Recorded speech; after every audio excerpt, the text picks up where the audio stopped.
ये इस्लाहात का बिल नहीं है, ये मफादात का बिल है। ये इनके सियासी और इनके जाती मफादात का बिल है।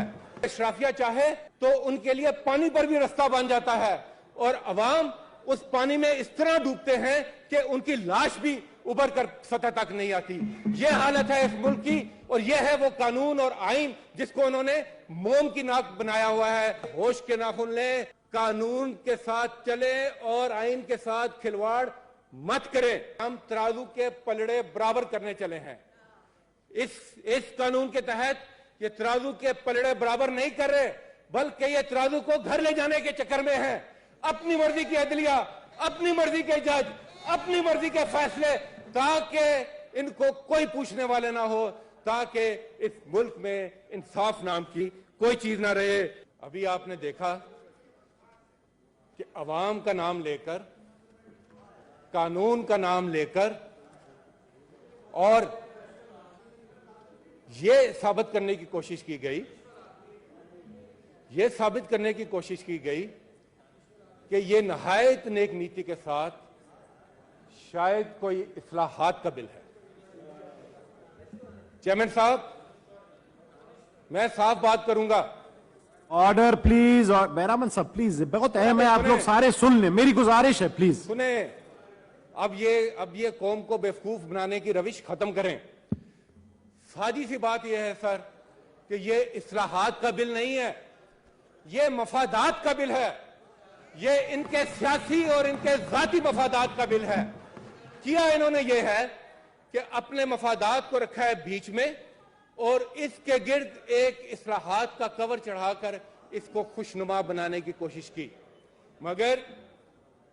मगर इस फसाद के साथ जो इस बिल की असलियत है, जो इस बिल के असल अगराज़ व मकासद हैं, वो ये छुपा नहीं सकते।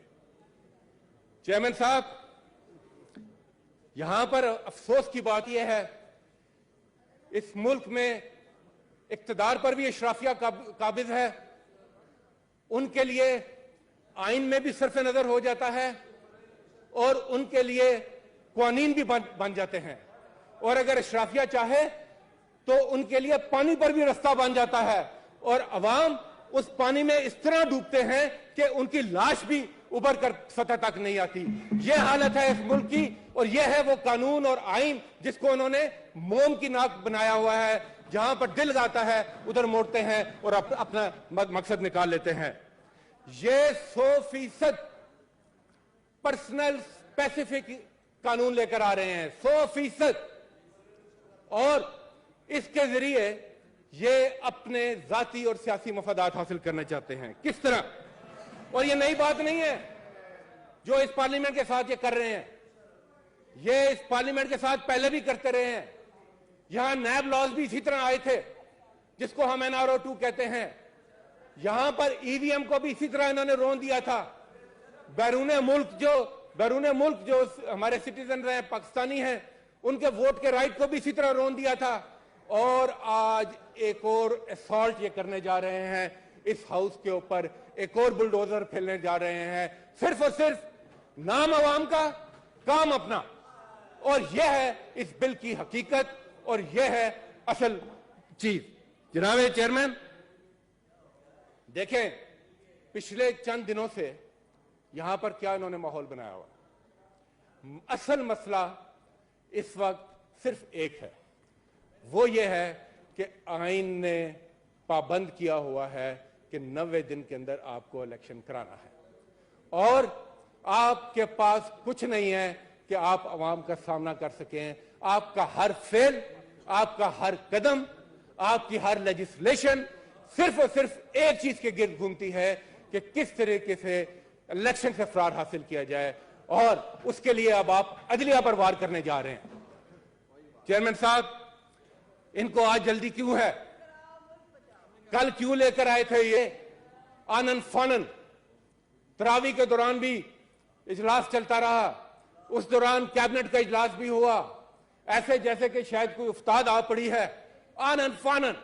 और फिर वहीं से दिखाने के लिए कुछ देर के लिए कमेटी को और उसके बाद वापस, और आज इधर और यहां से पास।